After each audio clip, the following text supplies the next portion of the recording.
Rebecca Gadwena sa Baluso. Kayo ngayon? Okay naman. Nung Yolanda po, nasan po kayo?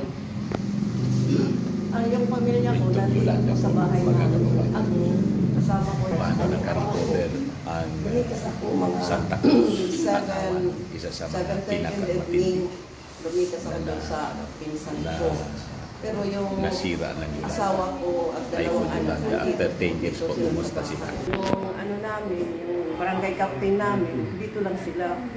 Marami siyang kasama dito, may mga bata rin, may mga bagong panganak na bata, mga medyo 1 month after subat ganun yung bata.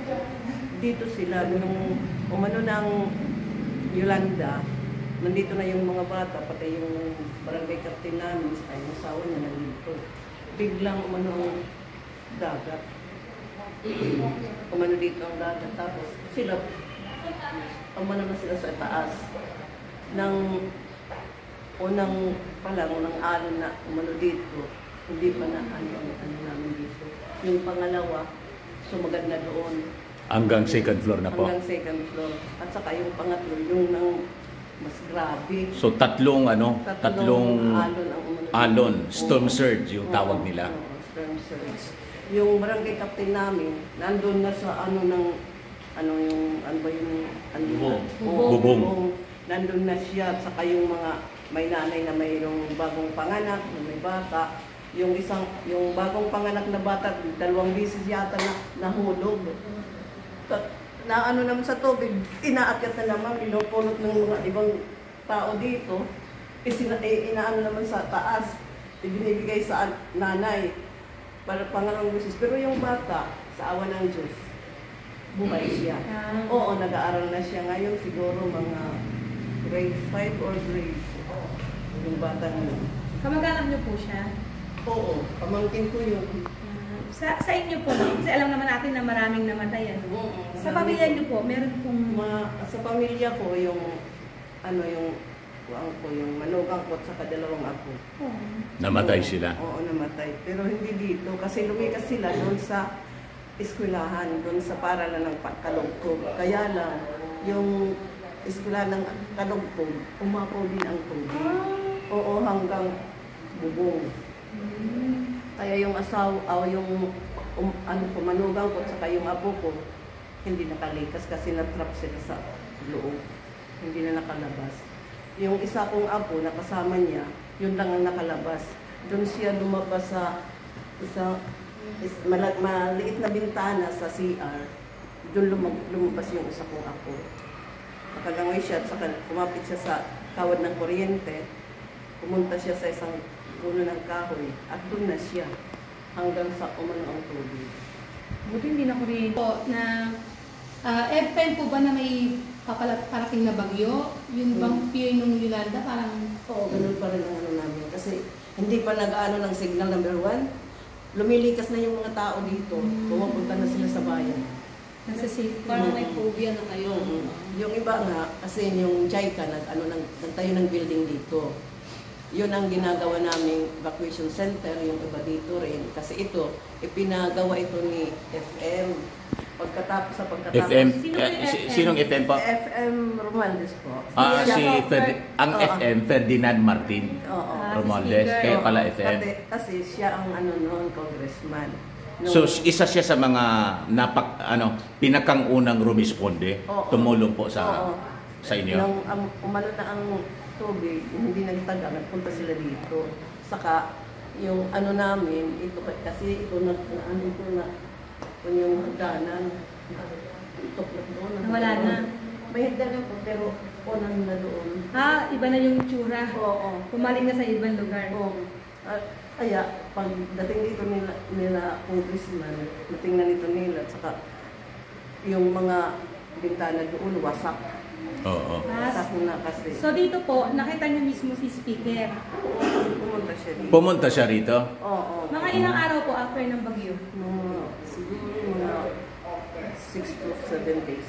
Kasi tagal na ito, wala nga raw Hindi makapasok noon? Yung daanan kasi na, ng mga kuan doon, debris. Debris?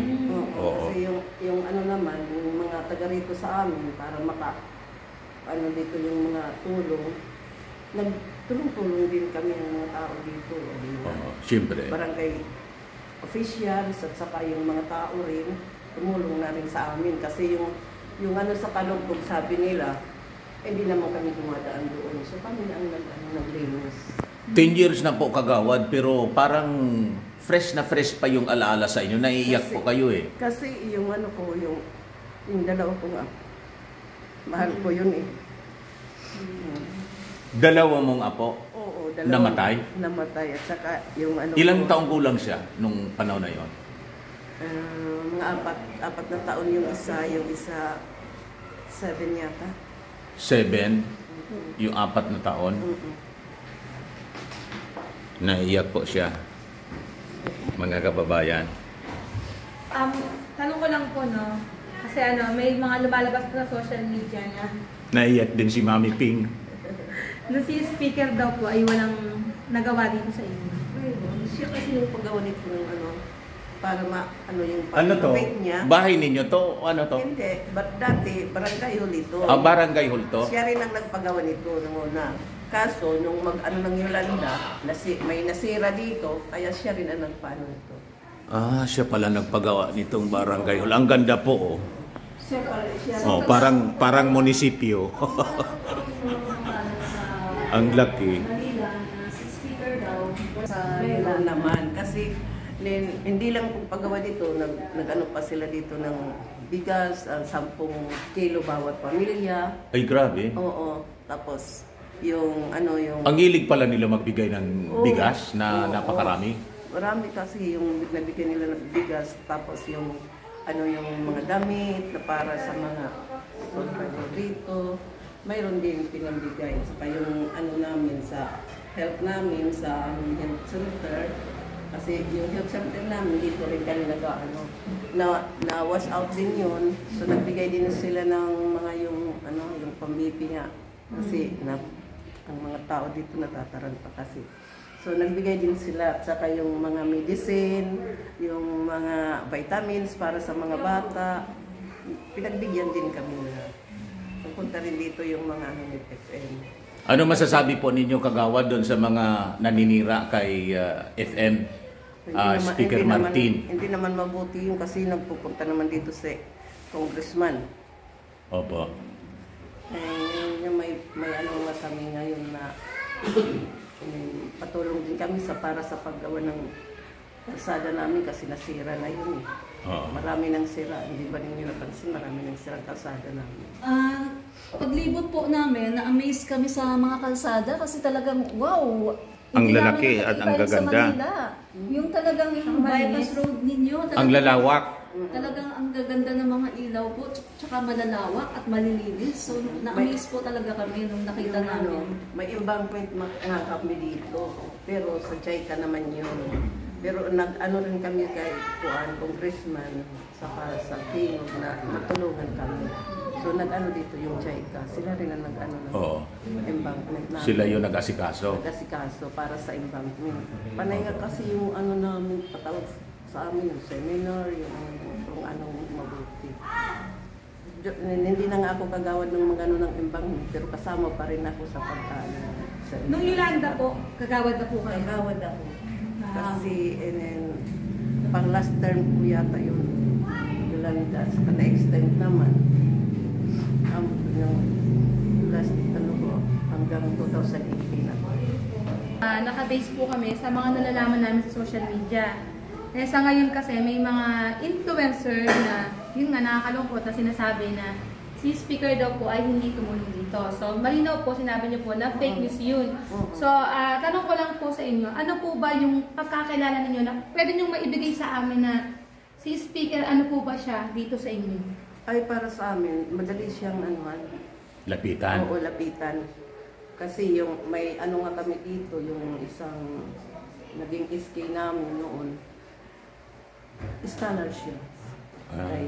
Kay Congressman. Naging scholar siya. At ngayon, tapos na siya, nakapag-asawa na siya rin. May tanong po ako. Kung sakali lang po na totoo yung sabi-sabi ng mga nagmamarites sa Manila na si Speaker daw ay may ambisyon na maging presidente sa 2028. Boboto niyo po ba siya? Kakampi niyo po ba siya? Ay, siyempre naman tagaliti yun. At saka, hindi naman mahirap kasi anuhan sila. Pag may kailangan kami dito, pumunta lang kami sa opisina nila. Inaano kami. Laging bukas yung opisina nila? Laging bukas kasi. Ako nga nagpunta ako doon yung ano ba yun.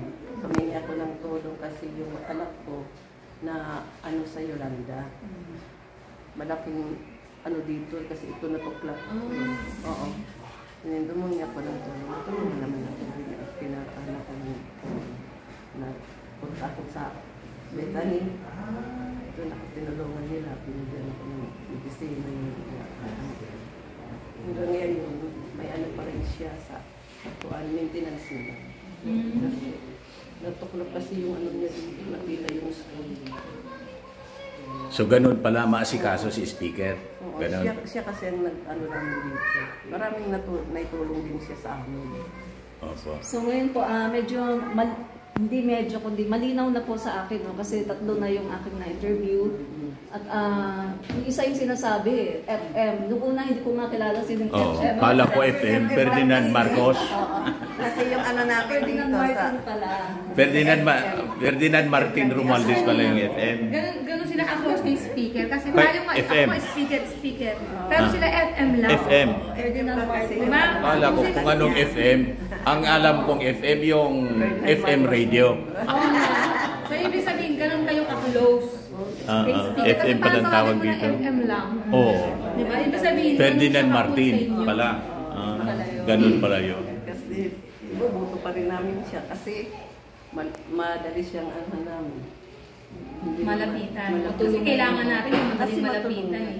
Lalo na yung Masikaso. nakikita namin yung masikaso siya yung kasi yung nanay din niya masikaso din sa mga Kahit noon pa, family nila, ganun ang ugali. talagang gano'n ang pamilya niya. Sabi gobernador yung tatay niya, tama?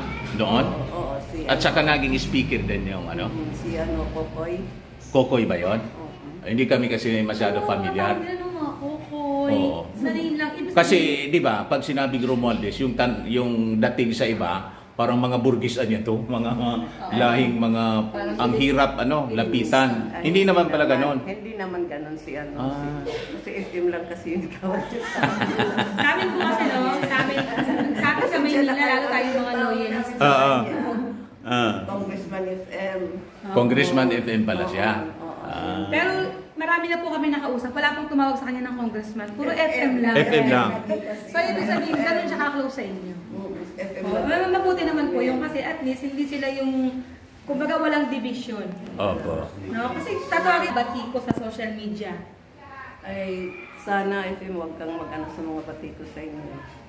Maging ano ka lang, kalma lang. Saka, kami dito, talagang tutulong kami sa inyo. Nakasuporta kayo. Oo, nakasuporta din kami sa kanila. Yun. Maraming salamat po sa inyo. Salamat, ma'am. Kagawad. Maraming salamat. Yung sa papaunlak. Tapos na naman yung mga marites po. Fake news pala po. Basag yung mga marites. Ako po si Dante Maravillas. Bye-bye. God bless.